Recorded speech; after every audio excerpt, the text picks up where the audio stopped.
இது ஒரு நிஜ கதை.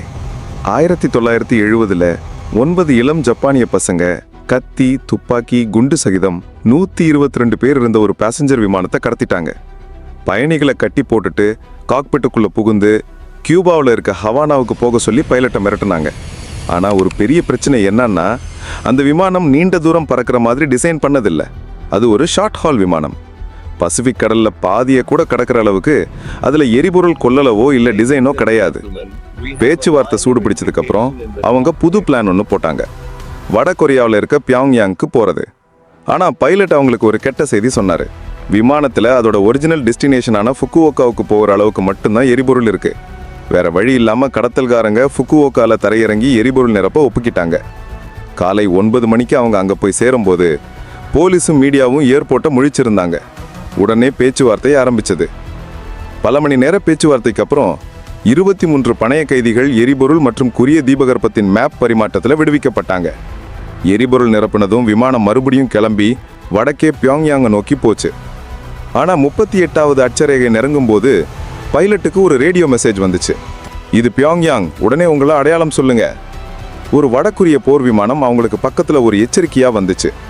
உடனே யோசிச்ச பைலட் ஃப்ரீக்வன்சியை மாற்றி இது ஜப்பான் ஏர்லைன்ஸ் விமானம் 351 அப்படின்னு பதில் சொன்னார். இப்போ இங்கே தான் ட்விஸ்ட். தரையிறங்கிறதுக்கு கொஞ்ச நேரத்துக்கு முன்னாடி விமானம் தென் கொரியாவில் இருக்க கிம்போ ஏர்போர்ட்டில் தரையிறங்குச்சு. வட கொரியாவில் இல்லை. தென் கொரியர்கள் இந்த ஏமாத்து வேலையில் முழுசும் இறங்கினாங்க. இராணுவ வீரர்கள் கடத்தல்காரங்களை வரவேற்றாங்க. பியாங்யாங்க்கு நல்வரவு அப்படின்னு எழுதப்பட்ட பதாகைகளை வச்சுட்டே கோஷக்குழுக்கள் நின்னது.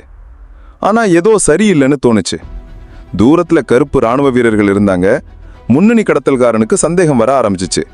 அவன் வரவேற்றவர்கிட்ட இது நிஜமாவே பியாங்யாங் தானான்னு கேட்டான். ஆதாரம் கேட்டான். வட கொரியாவோட 5 வருட திட்டம் என்ன, கிம் இல் சுங்கின் படத்தை காட்டுங்க. யாருக்கிட்டையும் பதிலே இல்லை. கடத்தல்காரங்க விமானத்தை விட்டு இறங்க மறுத்துட்டாங்க.